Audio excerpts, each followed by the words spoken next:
다 같이 기도하시겠습니다.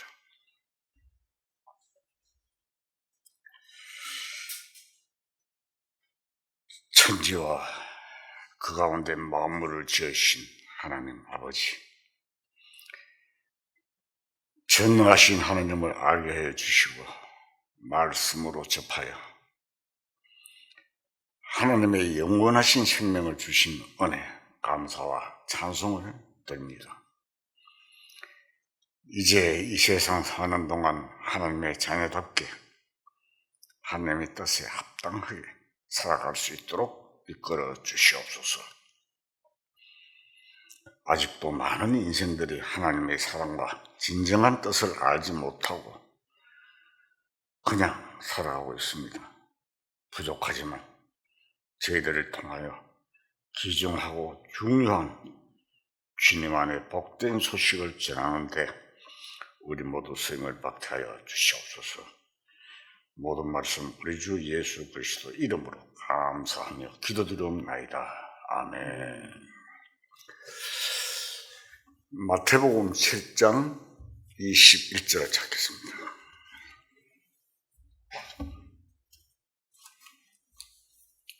제가 읽겠습니다.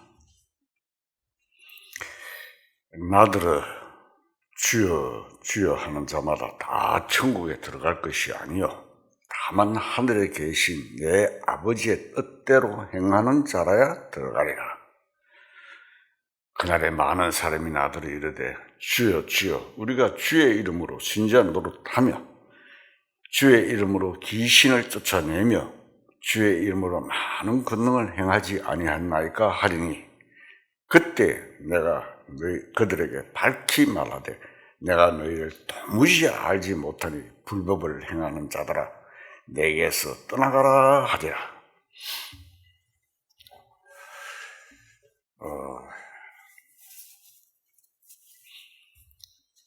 지난주에 제가 시간 관계로 못다한 도피성에 대하여 먼저 말씀을 조금 더 드리겠습니다. 도피성으로 피하는 살인자는 과연 언제까지 그 도피성에서 살아야 하는가 하는 문제에 대해서 생각해 보아야 하겠습니다. 민수기 35장 25절에 보면은 대제사장이 죽기까지 그 도피성에 있어야 한다고 기록되어 있습니다. 그러다가 그 대제사장이 죽으면 그 사람이 그 성에서 나와서 자기 집으로 돌아가서 농사도 짓고 살아도 원수 갚는 일이 없다는 것입니다. 이것은 무엇을 의미하는 것입니까? 만일 살인자가 제사장이 죽지 않았는데 성에서 나와 다니면 원수 갚는 자의 손에 맞아 죽습니다. 그것은 예수님 밖으로 나가는 것을 의미합니다. 그럼 제사장이 죽으면 그 성에서 나올 수 있다는 것은 무엇을 의미합니까? 대제사장이 죽는 것은 대제사장의 일이 끝나는 것을 의미합니다. 대제사장도 예수님이십니다. 예수님의 대제사장직이 끝나면 다음에는 지성소에서 나오시는 일, 곧 왕으로 재림하시는 것입니다. 예수님이 왕으로 재림하시면 이 세상 모든 것이 완전 회복됩니다. 이스라엘 민족도 회복됩니다. 완전한 평화의 세상이 됩니다. 이스라엘 민족은 잃었던 기업을 완전히 되찾게 됩니다. 현재 이스라엘 민족은 회복 중에 있습니다. 그것은 예수님이 재림하실 준비입니다. 예수님이 재림하시기 전까지는 이 세상은 죄악 세상이므로 예수님 안에서 믿음으로 살아가야 합니다. 그러나 예수님이 재림하시면 왕으로 통치하시는 동안이기 때문에 이 세상에는 완전한 평화가 옵니다. 이스라엘 민족은 대환란 중에서 죽지 않고 살아남은 자는 가나안 땅에서 완전한 기업을 누립니다. 계시를 보면 장정의 숫자 14만 4천 명이라고 아주 숫자까지 나와 있습니다. 그리고 이 세상 전체가 완전한 평화의 시대가 됩니다. 구원의 역사가 완성됩니다. 또 교회가 완성되는 것입니다. 이 땅은 저주받은 땅이지만 그때는 저주가 다 풀립니다. 아담과 가인의 죄 때문에 이 땅에는 안식처가 없었습니다. 인간은 가인과 같이 유련한 자였습니다. 그러한 세상에서도 예수님 안에서 잠시 피하는 삶을 살 수가 있었습니다. 양심이 쫓기고 늘 쫓기던 삶이 예수님 안에서 보호받았습니다. 그래도 여전히 세상은 죄의 세상, 그리고 괴로움을 주는 곳이었는데 제사장의 일이 끝나고 참으로 평화의 시점이 되는 것입니다. 이제 제사장 일이 끝이 날 직전에 와 있습니다. 다시 말하면 예수님은 지금 제사장으로 지성소에 계시지만 이제 왕으로 재림하실 날이 멀지 않았습니다.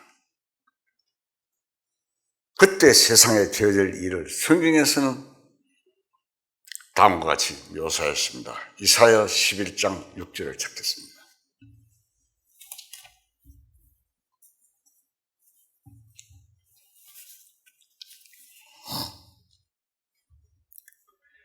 이사야 11장 6절 제가 읽겠습니다. 그때 이리가 어린 양과 함께 살며 표범이 어린 염소와 함께 누우며 송아지와 어린 사자와 살찐 짐승이 함께 있어 어린 아이에게 끌리며 암소와 곰이 함께 먹으며 그들의 새끼가 함께 엎드리며 사자가 소처럼 풀을 먹을 것이며 젖먹는 아이가 독사의 구멍에서 장난하며 젖된 어린 아이가 독사의 굴에 손을 넣을 것이라. 내 거룩한 산 모든 곳에서 해됨이 없고 상함도 없을 것이니 이는 물이 바다를 덮은 같이 여호와를 아는 지식이 세상에 충만할 것입니다. 서로 싸우고 해하는 일이 없는 참 평화로운 모습입니다. 그것이 주님이 만왕의 왕으로 통치하시는 시대입니다. 오늘날은 평화 문제가 전 세계적으로 크게 대두되고 있는 실제입니다. 세계 모든 기구는 평화를 위한 협의기구로서 운영되고 있으나 실제적인 평화를 논의하면서 뒤로는 군비 확장에 강군하고 있는 것이 현실입니다.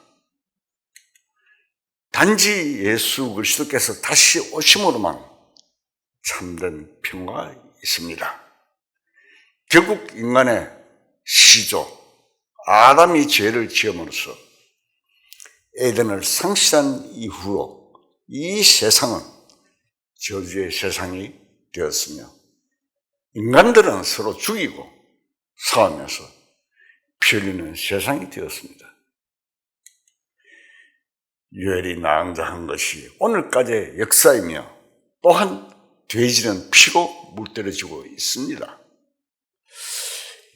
이 땅에 얼마나 많은 피가 흘렀겠습니까? 평화를 원하고는 있으나 앞으로 이 세상은 더 많은 피를 흘리는 시대가 올 것입니다. 계시록 14장 20절을 찾겠습니다.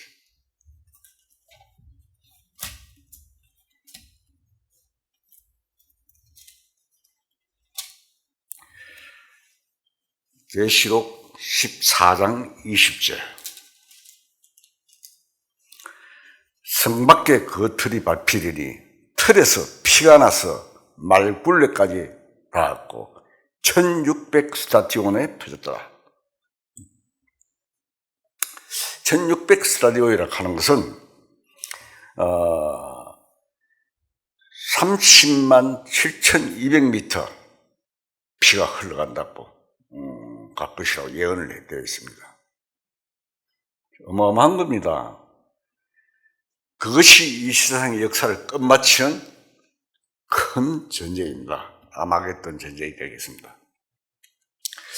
그러나 그 전쟁이 절정에 달했을 때 예수 그리스도께서 재림하셔서 인류를 그 무서운 전쟁 속에서 구출해내시는 아담이 잃었던 에덴을 회복하심으로 평화의 세계를 이룩하시는 것입니다. 그것이 그리스도 통치의 천년 왕국이 되는 것입니다. 틀림없이 멀지 않은 시기에 우리 앞에 닥칠 일들입니다. 여러분, 이 말씀을 듣는 당신은 죄도 그리스도 안에서 용서되고 쉴 수 있습니다. 죄 때문에 쫓겨가는 인생에게는 그리스도만이 진정한 도피입니다.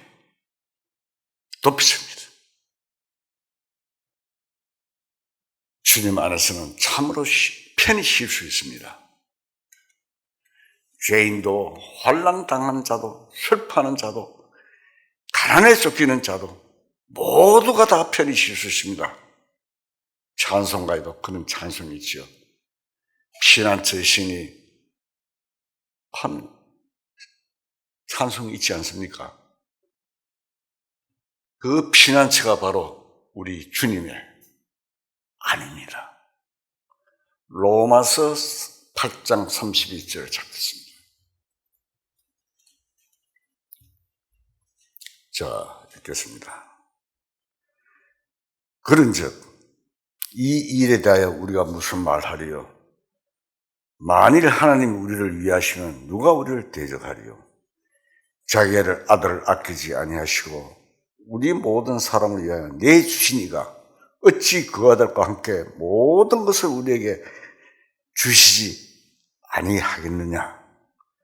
누가 능히 하나님께서 택하신 자들을 고발하리요? 어렵다 하시는 하나님이시니 누가 정죄하리요?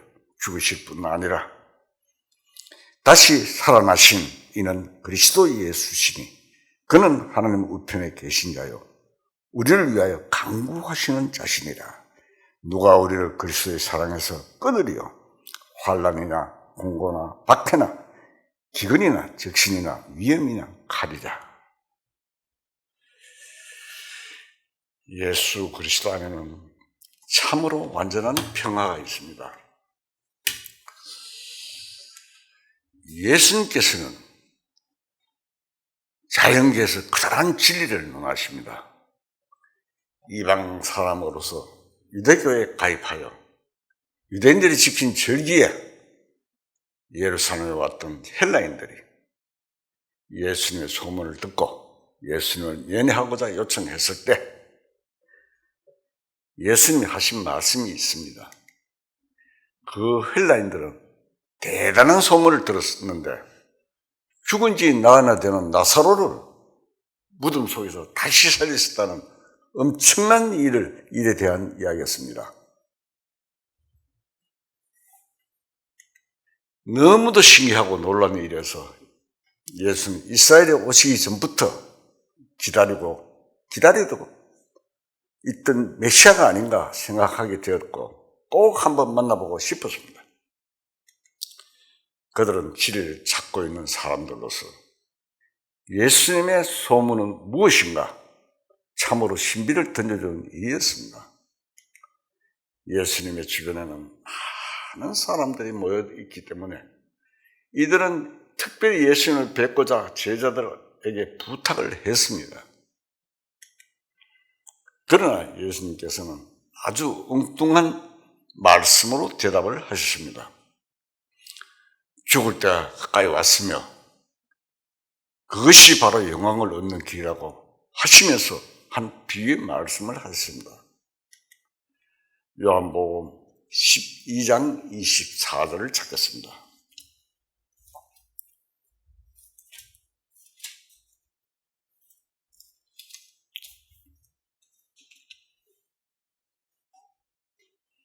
요한복음 12장 24절. 자, 읽겠습니다. 내가 진실로 진실로 너에게 이르노니 하늘의 밀이 땅에 떨어져 죽지 아니하면 하늘 그대로 있고 죽으면 많은 열매를 맺느니라.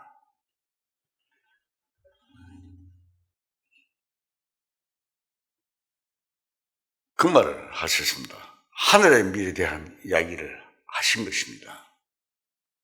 진실로 진실로 하늘의 밀이 땅에 떨어져 죽지 않으면 하늘 그대로 있고 죽으면 많은 열매를 맺느니라. 예수께서 하신 말씀입니다. 밀의 땅에서 그 껍질이 썩고 새 움이 돋아 싹이 납니다. 그러면 자라서 많은 밀이 달립니다. 만일 하늘의 밀이 바위 위에 같은 데나 돌짝밭에 떨어지면 죽지 않고 그대로 있으면 언제나 그 하늘 그대로 있을 수밖에 없습니다. 하늘의 밀은 더 많은 열매를 맺기 위하여 죽어야 합니다. 그것이 영광을 얻는 길입니다. 그 하늘의 밀은 바로 예수님 자신을 말한 것입니다. 예수님이 이 세상에 오신 목적은 하늘의 씨로 많은 일을 생산하려고, 많은 밀을 생산하려고 오신 하나님의 아들입니다. 이 목적을 위해서는 그 하늘의 밀이 죽어야 합니다. 죽지 않으면 많은 하나님의 아들을 번식시킬 수 없습니다. 그래서 예수님은 십자가에 죽으셨습니다. 그러나 사흘 만에 부활하셨습니다.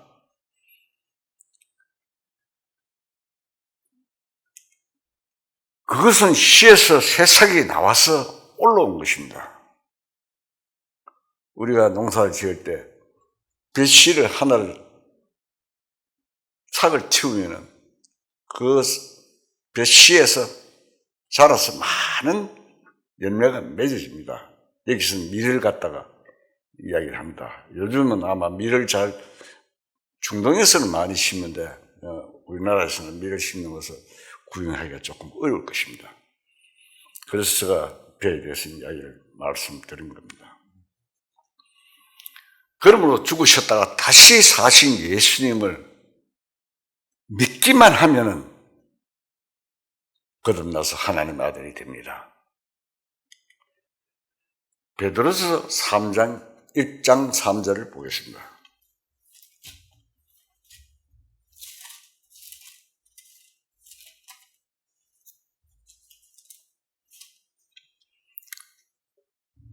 베드로서 1장 3절 제가 읽겠습니다. 우리 주 예수 그리스도의 아버지 하나님을 찬송하려다 그의 많으신 긍휼대로 예수 그리스도를 죽은 자 가운데서 부활하게 하심으로 말미암아 우리를 거듭나게 하사 산 소망에 있게 하시며, 거듭나는 것은 죄인이며 아담의 자손인 사람이 예수님과 같이 하나님의 아들로 다시 나는 것을 말하는 것입니다. 예수님은 사람과 똑같은 육신을 가졌으나 하나님의 아들입니다. 처음부터 성령으로 잉태되었고 하나님의 아들로서 이 세상에 오신 것입니다. 어머니 못해서 태어난 그들의 사람은 하나님의 아들이 아닙니다. 육으로 낳기 때문에 육신일 뿐입니다. 그래서 거듭남으로 하나님의 아들이 될 수 있다는 것입니다. 하나님께서는 본래 하나님의 아들이셨는데 육신을 입고 세상에 오신 것은 육신을 가진 인간들이 예수님과 같이 하나님의 아들로 태어나게 하기 위하여 아들이라는 시로 이 세상에 오셨습니다. 잘 기억해야 됩니다. 그러니까 이 세상의 인간의 역사는 결국 하나님께서 많은 아들을 낳으시는 하나의 가정입니다. 그냥 태어나서 살다가 죽고 그냥 태어나서 죽고 흘러가는 것이 아닙니다. 하나님의 계획입니다. 많은 하나님의 아들을 예수님 통해서 낳으시는 하나의 과정입니다. 하나님께서 많은 아들을 낳으셔서 영원히 서로 사랑하면서 영광을 누리시는 것이 근본적인 목적입니다. 독생자이신 예수님은 본래 시로서의 생명입니다. 그 시가 이 세상에 오셔서 많은 아들을 번식시키게 되었습니다.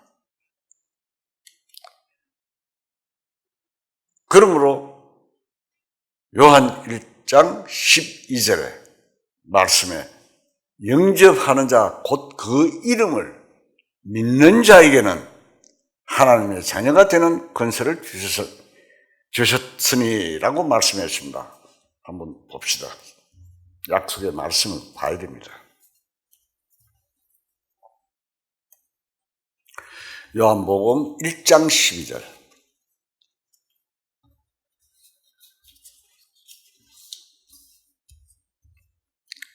제가 읽겠습니다.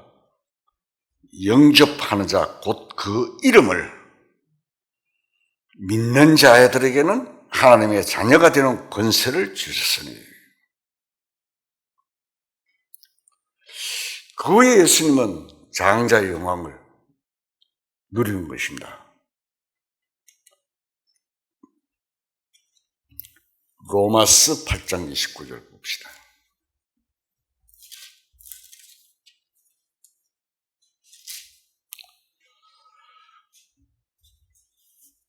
로마서 8장 29절 제가 읽겠습니다.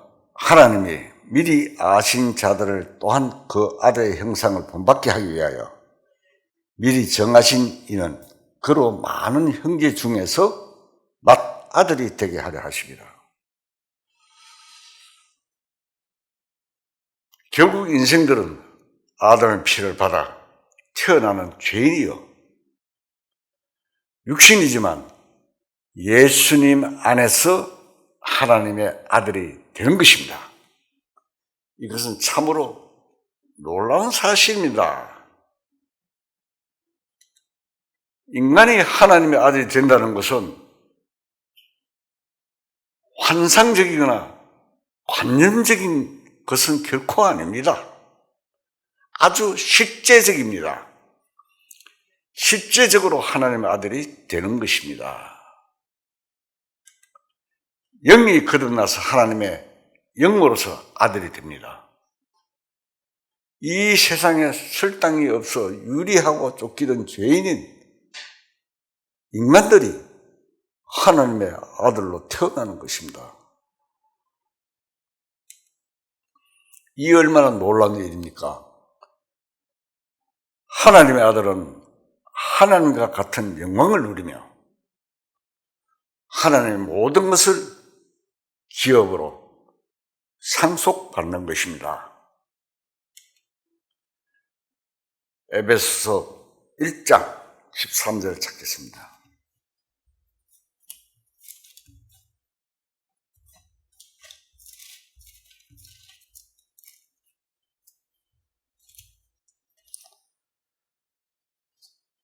에베소서 1장 13절 제가 읽겠습니다.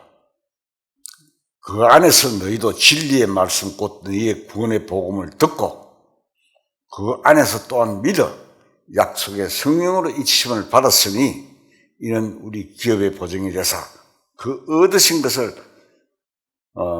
것을 속량하시고 그의 영광을 찬송하게 하라니라 하십니다.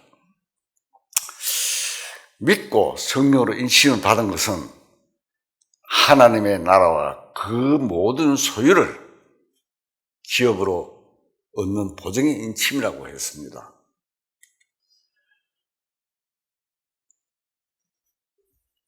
다시 한 장 시작합니다. 베드로전서 1장 3절 찾겠습니다.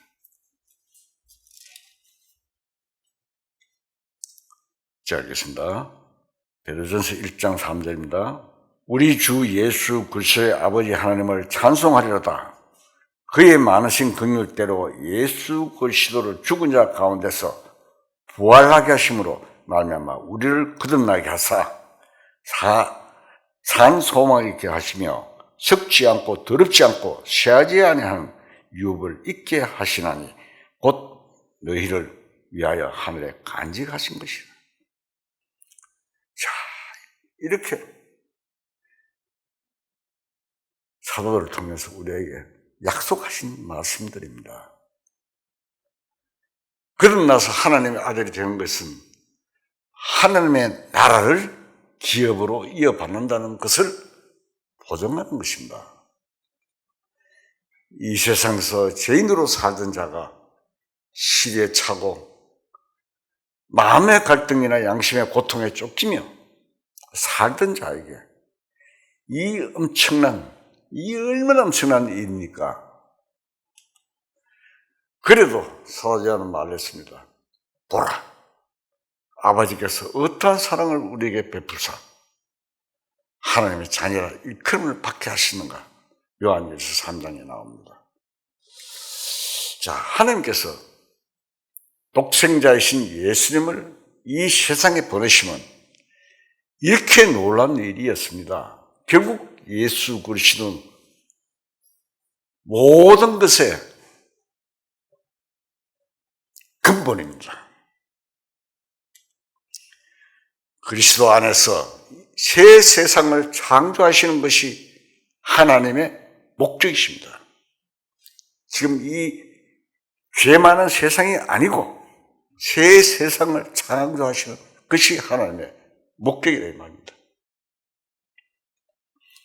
새 세상의 모든 요소가 예수님 안에 있습니다. 예수님 안에는 보이지 않는 하나님의 형상도 계시고 예수님 안에는 천국의 모든 영광이 있습니다.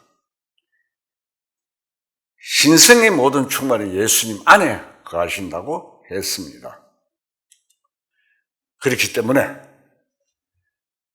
가늠한 자도, 현장에 잡혀온 가늠한 자도, 살인자도, 38년 된 병자도 예수님 안에서 새롭게 됩니다.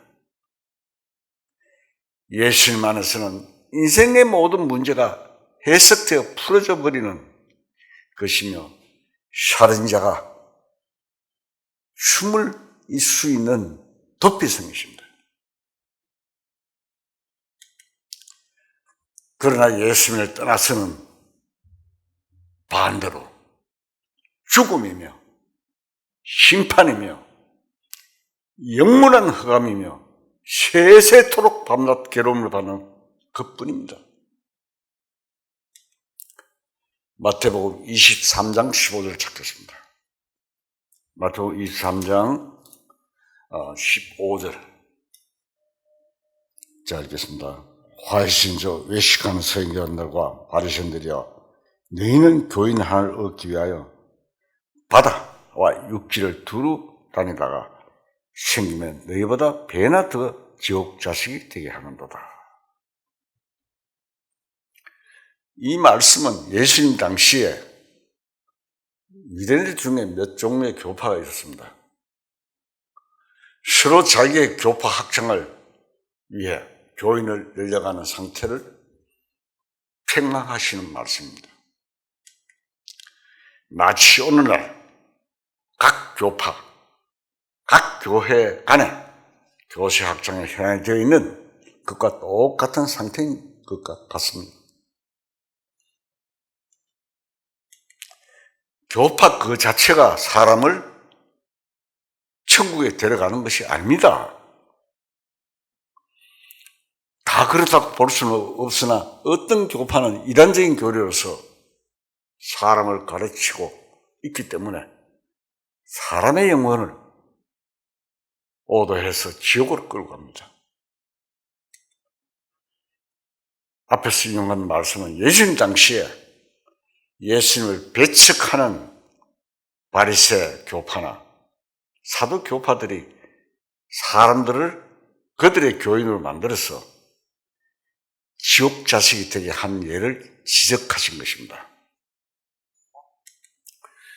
그러면 정통적으로 바른 교리를 가지고 있는 교파라 하더라도 그 교파 자체가 사람을 구원하는 것이 아니기 때문에 교파의 구원이 있다고 볼 수는 없으며 바른 교리라 해도 그 교리 자체가 사람을 거듭나게 할 수 없습니다. 어떤 사람들은 사도신경을 믿고 하나님과 예수님과 천국과 지옥의 존재함을 다 믿어도 천국에 갈 수 없으니 이것이야말로 참으로 크나큰 문제가 아닙니까? 천국의 진리는 너무도 오묘한 비밀로서 사람들이 상식적으로 생각하는 것과는 완전히 다른 것입니다. 이사야서 55장 8절을 찾겠습니다.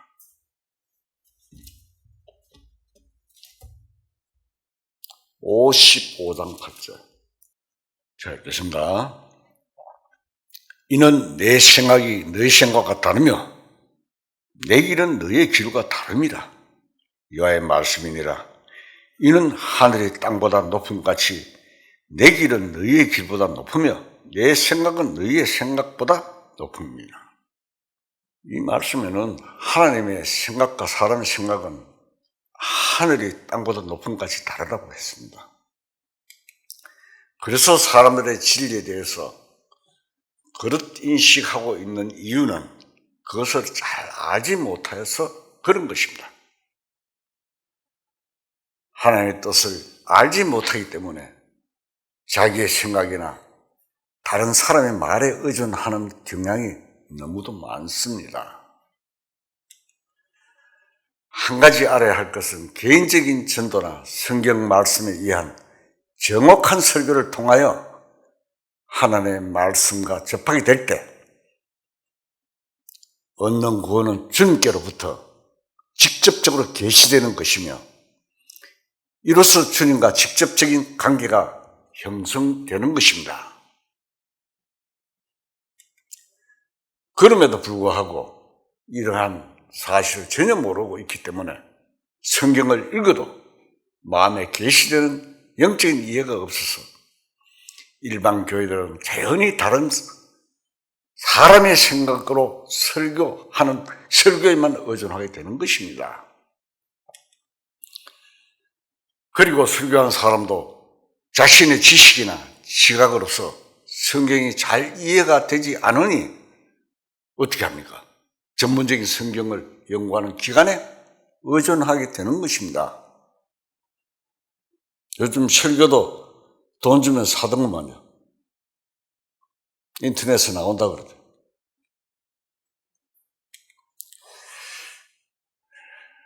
그래서 일반 교인은 신학교에서 신학을 연구한 사람들에 의해서 성경을 듣게 되고 그 설교가 잘 되었건 성경에서 어긋나게 되었건 그것을 알 길이 없으니 그대로 따라가게 되어 그 설교자의 설교에 의한 신앙이 만들어지는 것입니다. 그렇지 않습니까? 그러므로 현대 사조에 따라서 인간의 생각이 절대적인 된 신신학설이나 신은 죽었다고 하는 사신학이 나오고 각종의 이단적 교리를 쫓아서 신앙이 생겨나는 것입니다. 요한복음 4장에 보면은 수가성 우물에서 한 죄 많은 사마리아 여인이 예수님과 대하는 장면이 나옵니다. 예수님 메시아이심을 믿게 된 이 여인이 물동이를 버려두고 동네에 들어가서 그 사실을 전했을 때 많은 사람이 예수님께 나와 믿게 되었습니다. 그들이 하는 말이 이제는 네 말에 의해서 믿는 것이 아니라 우리가 직접 보고 듣고 믿는다고 했습니다. 즉 전도자와 설교자는 사람들 예수님께 인도하는 것뿐이며 구원받는 것은 어디까지나 자기 자신이 예수님께 직접 듣고 믿어야 되는 것입니다. 그러므로 오늘 많은 사람들이 누구의 설교를 들으니 이렇더라 저렇더라 하며 거기에 의존하고 있는 신앙은 전부 예수님과는 사실 관계가 없으며 따라서 천국과는 관계가 없는 것입니다. 마태복음 7장 15절을 찾겠습니다. 마태복음 10장 15절 자 읽겠습니다. 거짓 선지자들은 상가라 양의 옷을 입고 너에게 나오나 속에는 노락질하는 일이라. 그들의 열매로 그들을 알지니 가시나무에서 포도를 또는 은금치나무에서 무화과를 따겠느냐. 이와 같이 좋은 나무마다 아름다운 열매를 맺고 못된 나무가 나쁜 열매를 맺나니 좋은 나무가 나쁜 열매를 맺을 수 없고 못된 나무가 아름다운 열매를 맺을 수 없느니라. 아름다운 열매를 맺지 아니하는 나무보다 찍혀 불에 던져지느니라. 이러므로 그들의 열매로 그들을 알리라. 나더러 주여 주여 하는 자마다 다 천국에 들어갈 것이 아니요 다만 하늘에 계신 내 아버지의 뜻대로 행하는 자리에 들어가리라. 그날에 많은 사람이 나더러 이르되 주여 주여 우리가 주의 이름으로 선지자 노릇하며 주의 이름으로 귀신을 쫓아내며 주의 이름으로 많은 권능을 행하지 아니하나이까 하리니 그때 내가 그들에게 밝히 말하되 내가 너희를 도무지 알지 못하니 불법을 행한 자들아 내게서 떠나가라 하지라.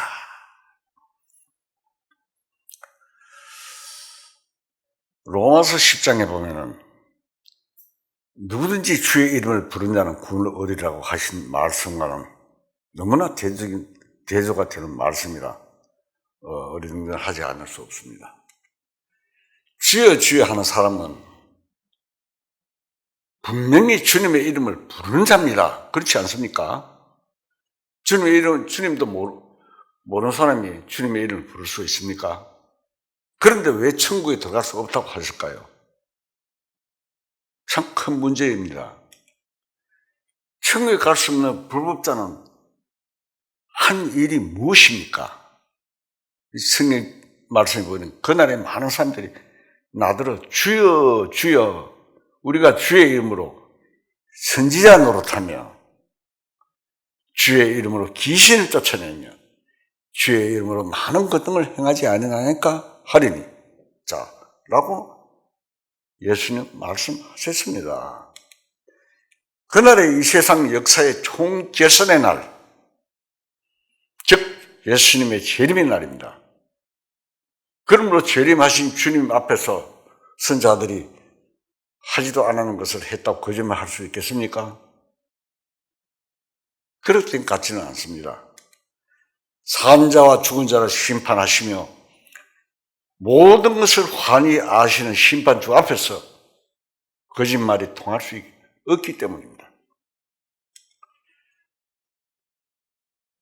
로마서 14장 12절에 보면은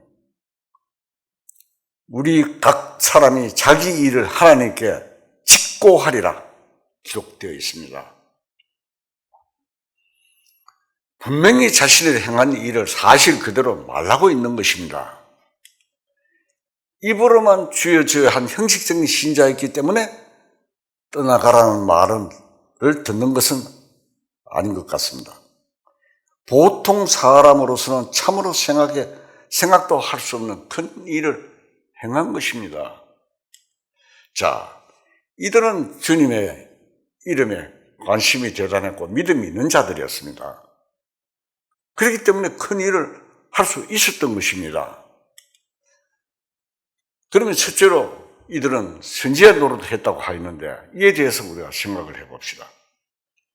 선지자는 어떤 자입니까? 하나님의 말씀을 받아서 백성을 가르쳤으며 때로는 왕이나 그 외 권력자들에게 잘못된 점을 지적하여 박해도 받기도 하고 정의의 사람들이었습니다. 세례 요한은 헤로드 왕이 동생의 아내를 취하자 이 불복을 지적하여 미움받아가지고 목배임을 당했습니다. 이러한 세례 요한이나 구약 선지자들은 물론 참된 선지자였습니다. 그러나 주님이 말씀하시는 불법한 선지자는 거짓된 선지자입니다. 그들은 어떤 자들입니까? 예레미야 23장을 한번 찾겠습니다. 예레미야 23장 16절, 예레미야 23장 16절 제가 읽겠습니다. 만군의 여호와께서 이와 같이 말씀하시되 너희에게 예언하는 선지자들의 말을 듣지 말라. 그들은 너희에게 헛된 것을 가르치나니 그들이 말한 묵시는 자기 마음으로 말미암은 것이요 여호와의 입에서 나온 것이 아니니라. 항상 그들이 나를 멸시하는 자에게 이르기를 너희가 평안하리라 여호와의 말씀이니라 하며 또 자기 마음이 완악한 대로 행하는 모든 사람에게 이르기를 재앙이 너희에게 임하지 아니하리라 하였느니라. 자, 이 말씀에 의하면 거짓 선지자는 하나님의 말씀이 아니라 자기의 생각대로 말하며 평안을 전하면서 하나님의 재앙이 임하지 않는다고 말하는 자들입니다. 이것이 바로 거짓 선지자입니다. 여기 성경에서 말씀하시는 예수님께서 선지자 노릇하는 자들입니다. 그리고 예레미야 6장 14절 한번 봅시다. 6장 14절 예레미야 그들이 내 백성의 상처를 가볍게 여기고 말하기를 평강하다 하나 평강이 없도다. 이로써 거짓 선지자는 첫째로 하나님께 받은 말씀이 없는 자들이며 둘째는 상처를 가볍게 심상히 고쳐주면서 평강이 없는데도 평강이 있다고 가르치는 자임을 알 수가 있습니다.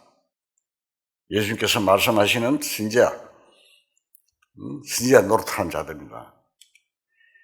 오늘날의 선지자들, 즉 하나님의 말씀을 읽고 배우고 해서 멋있는 설교를 준비하여 사람에게 들려주는 선교자들의 모습은 어떠합니까? 정치 목사도 있고 사회 운동하는 목사도 있고 많습니다. 전부는 아니기를 바라지만 하나님의 말씀에 대한 눈이 뜨인 적이 없으며 사람들의 영혼의 상태에 무관심한 설교자들이 얼마나 많은지요.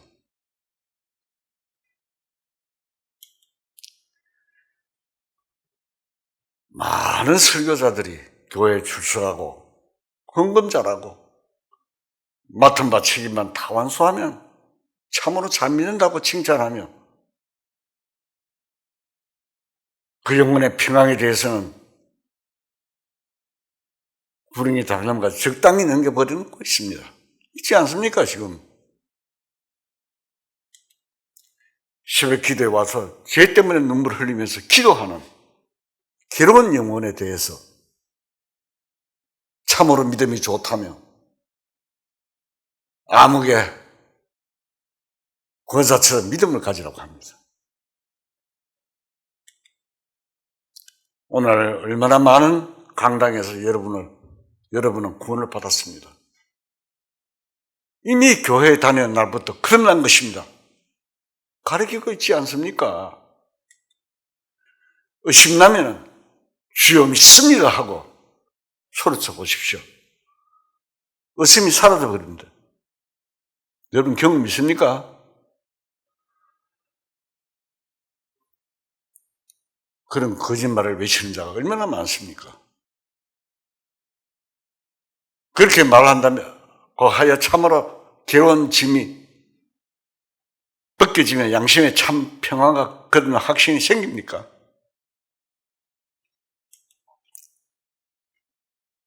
기쁘고 기쁘다 주 나의 죄 다 씻은 날 이라고 찬송 부르는데 정말 주님이 죄를 다 씻어 주셔서 참으로 평안함을 맛본 날이 있느냐 이 말입니다. 하나님의 말씀은 개개인에게 생명의 씨와 빛이 됩니다. 하나님의 말씀으로 지식으로서 아는 것이 아니라 심령으로 깨달을 때 빛이 비추며 영혼이 거듭나게 됩니다. 베드로전서 1장 23절 찾겠습니다.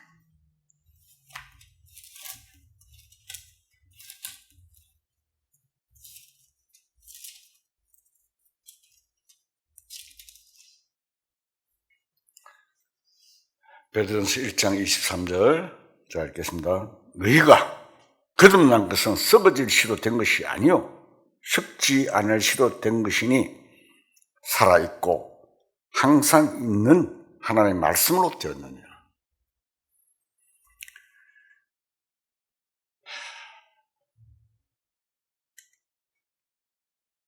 야고보서 1장 18절에 보면 그가 그 피조물 중에 우리로 한 천 열매가 되게 하시려고 자기의 뜻을 따라 진리의 말씀으로 우리를 낳으시니라고 했습니다. 자, 베드로서하고 야고보서 똑같죠. 하나님 말씀으로 되어야 다시 태어나야 되는 것입니다. 누구의 이야기에 대해서 거듭났다, 구원받다 한 것이 인정해준다고 되는 것이 아니고 말씀으로. 진리의 말씀이 심령의 빛으로 비칠 때에 영혼이 거듭나며 그때부터 하나님의 말씀으로 깨달아갑니다.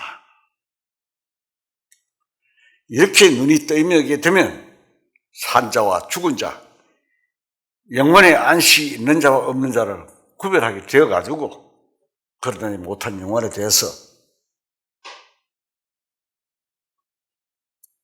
말씀을 전할 수밖에 없습니다.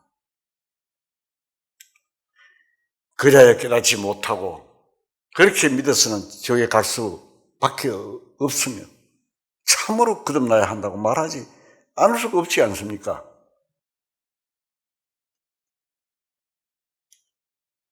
교회 다니면 다 택한 백성입니다. 그렇게 됐습니다. 그러면 됐습니다 하면 평강이 없는데 평강하다 하면 육신적인 위로만 해주는 것은 몇 개 더 됩니까? 그렇지 않습니까?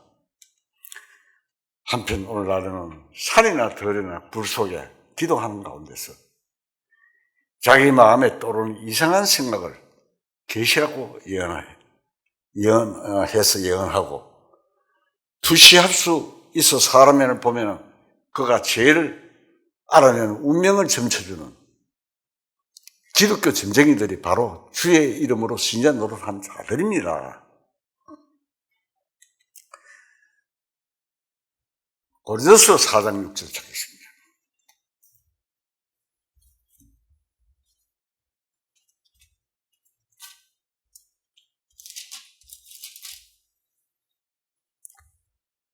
고린도서 4장 6절 잘 읽겠습니다. 형제들아, 내가 너희를 위하여 이 일을 나와 아볼로를 들어서 본을 보였느니 이는 너희로 하여금 기록된 말씀 밖으로 넘어가지 말라 한 것을 우리에게서 배워 서로 대적하여 교만한 마음을 가지지 말게 하려 함이라. 에베소서 3장 다시 한번 찾겠습니다.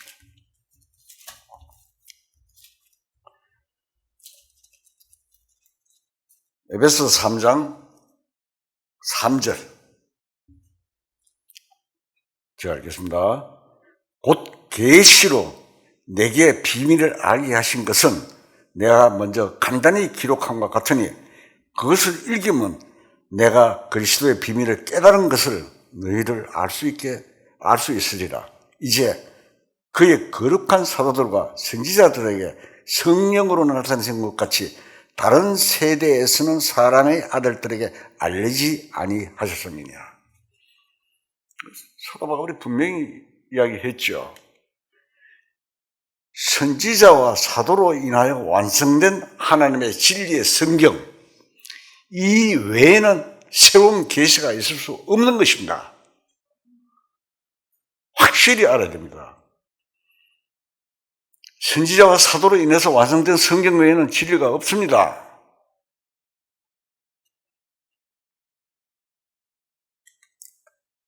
오늘날에는 성경을 성령으로 깨닫는 것이 곧 계시를 받는 것입니다. 꿈에서 본 것이나 자기 생각에서 떠오르는 것은 계시라고 생각해서 사람들을 기만하는 것은 참된 신앙이 아니라 미신의 점쟁이에 불과한 것이며, 입신해서 하나님의 소리를 들었다는 것은 마귀의 장난에 불과한 것입니다.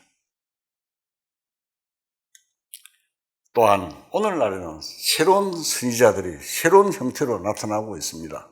오늘날에 보면은 기독교의 진리는 굶주리고 헐벗고 억눌린 노동자 편이었으니 자기도 순교 각오를 가지고 민중을 위한 선지자 역할을 하겠다고 정의감에 날뛰는 자들이 많이 생겨나고 있습니다.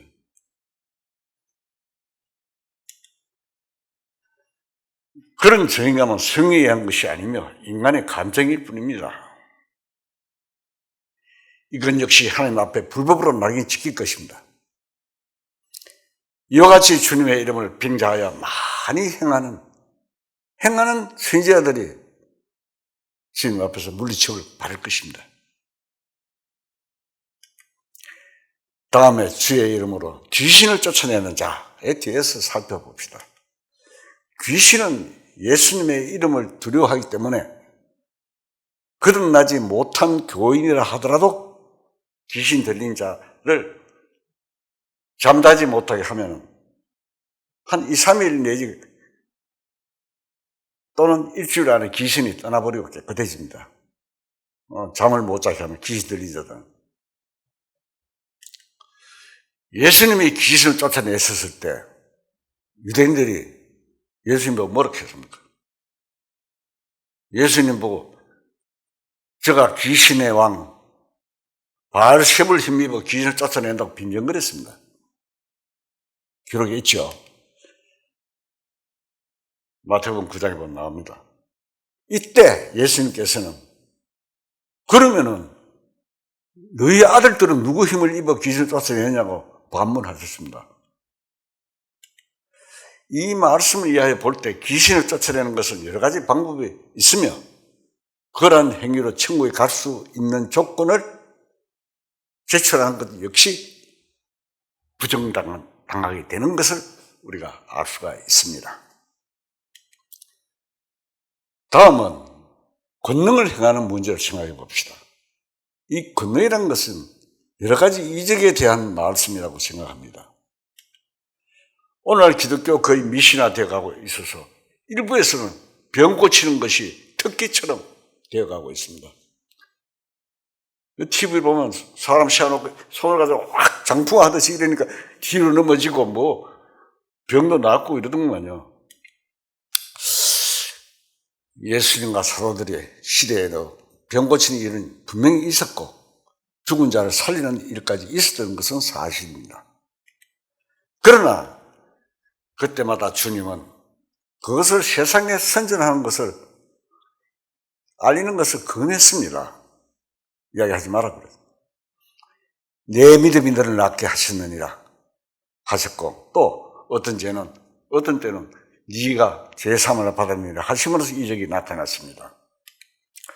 그런데 오늘날 이런 내용들은 완전히 무시되면서 어떤 사람의 능력에 의해서 일반 통행으로 앙수하여 병을 고치는 일이 있고, 이것을 자랑하며 능력의 사자 혹은 불의 사자라고 크게 자신의 과장하여 하는 것이 유행되고 있습니다. 세계 곳곳에서 일어나고 있습니다. 물론 오늘날도 병 고치는 일이 전혀 없는 것은 아닙니다. 어떤 사람이 자기 죄의식 때문에 고민하는 끝에 병에 접해 있다가 죄 용서를 받고 구원을 경험하는 동시에 자기의 우울증이나 그런 병이 나아버리는 일들이 있을 수 있습니다. 또 어떤 사람은 성경 말씀을 깨달을 때 즉시 나아버리는 일이 있습니다. 이런 것은 가끔 있는 일로서 실제로 일어나는 일입니다. 왜 이런 일이 가능할까요? 성경에는 예수님이 행하신 일이 실려 있습니다. 구약 성경은 오실 예수님에 대한 말씀입니다. 예수님 육체로 이 세상에 오셨을 때 구약 성경 자체, 곧 하나님의 약속이 인격체인 예수님으로 나타나신 것입니다. 말씀이 육신되어 나타나신 예수님에 의해 병든 자가 고쳐지고 죽은 자가 살아나며 기머리가 듣게 되고 안전뱅이가 걷게 되고 소경이 보게 된 것입니다. 천지를 창조하신 하나님의 말씀이 예수님 육신 안에 계셨으므로 바다를 걸어가시고 보리떡 5덩어리로 500여 기적 5,000명을 먹일 수 있었습니다. 이사야서 53장을 찾겠습니다. 이사야서 53장 4절. 자, 읽겠습니다. 그는 실로 우리의 질고를 지고 우리의 슬픔을 당하였거늘 우리는 생각하기를 그는 징벌을 받아 하나님께 맞으며 고난을 당한다 하였노라. 그가 찔림은 우리의 허물 때문이요 그가 상함은 우리의 죄악 때문이라. 그가 징계를 받음으로 우리는 평안을 누리고 그가 채찍에 맞음으로 우리는 나음을 받았도다. 우리는 다 양 같아서 그릇 행하여 지기로 갔거늘 여호와께서 우리 모두의 죄악을 그에게 담당시키셨도다. 예수님 오시기 수백 년 전에 하신 말씀, 이 말씀이 예수님이 십자가에서 다 이루셨습니다. 다 이루었다. 십자가에서 인생의 죄가 다 용서되어 있으므로 이 성경을 깨달을 때 죄짐이 풀리고 구원이 성취되는 것입니다. 신약시대의 성전은 구원받은 신자들의 교제, 즉 교회입니다. 성도들의 교제, 즉 주님의 이름이 있는 주님의 몸이 성전인 것입니다. 그래서 주님의 이름으로 성도들이 모여 기도할 때 나을 수도 있는 일이 생깁니다. 이것은 개인의 능력과는 아무 상관이 없는 것입니다. 신약에는 몇몇의 사도들 외에는 개인에게 능력을 주신 일이 없습니다. 그럼에도 불구하고 요즘 개인의 능력을 받아서 자칭 사도가 되고 능력의 종이 되어서 성령을 자신의 마음대로 사용하여 돈 많이 내고 마음에 드는 사람을 안수하여 병도 고쳐주고 이런 일을 합니다. 마지막 때 사탄도 천사를 가장한다고 했습니다. 병을 고치는 능력 이외에도 사람 속에 있는 죄를 알아내며 운명도 감정하고 방언도 하여 크나큰 예배당도 짓고 매스미디어 정보와 소식을 전달하는 매체를 통해서 대중과 대화의 시대에 있어 웅변의 힘으로 수단 사람을 움직이는 능력을 행하고 있으나 그 목적은 어디에 있습니까? 디모데 후서, 데살로니가 후서 2장 9절 읽겠습니다.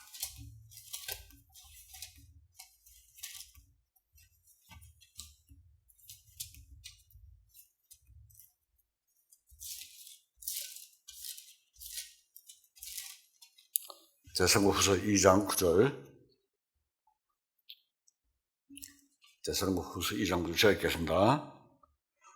악한 자의 나타남은 사탄의 활동에 따라 모든 능력과 표적과 거짓 기적과 불의 모든 속임으로 멸망하는 자들에게 있으리니 이는 그들이 진리의 사랑을 받지 못하여 구원함을 받지 못함이라. 그러므로 하나님 위로의 역사를 그들에게 보내사 거짓 것을 믿게 하고 진리를 믿지 않아 불의를 좋아하는 모든 자들로 하여금 심판을 받게 하라 하십니다. 병 고쳤다, 방언했다, 또 어떤 일이 있었다고 하는 자들의 말을 들어보면 진리의 사랑을 체험하여 영혼이 거듭난 것만 딱 빼놓고 하는 것을 볼 수가 있습니다. 재림하신 주님 앞에서 위에 열거한 것들은 그것은 세 종류의 무리가 적은 사람이 아니라 무수히 많을 것이라고 했습니다. 주님은 그런 것을 불법으로 규정하셨습니다. 천국에 들어가기에는 합당하지 않은 불법자로 낙인 찍혀야 될 때 얼마나 원통하며 다시는 돌이킬 수 없는 그때는 얼마나 절망에 몸부림치며 후회하겠습니까? 후회해도 통곡해도 어찌할 수 없는 그 순간이 오기 전에 그런 일이 여기에 해당되지 않는가 우리는 깊이 생각해 보지 않으면 안 됩니다. 우리의 도피성은 예수님밖에 없습니다. 다 같이 기도하시겠습니다.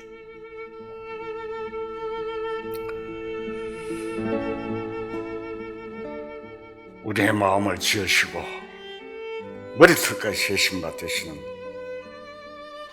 전지전능하신 하나님 아버지, 부족한 저희들에게 하나님의 진정한 뜻을 말씀을 통하여 깨닫게 해주시면 감사합니다. 알려주신 말씀을 잊어버리지 말고 기억하며 말씀에 순종하는 저희 모두의 삶이 되게 하여 주시옵소서. 부자와 나사로 매형 중 고통 중에 있는 부자의 안타까움을 교훈하신 말씀대로 그날에 이르기 전에 주변 모든 사람과 아직 거듭나지 못한 가족이 있다면 그를 놓치기 전에 복음을 전할 수 있게 도와주시옵소서. 모든 말씀 우리 주 예수 그리스도 이름으로 감사하며 기도드립나이다. 아멘.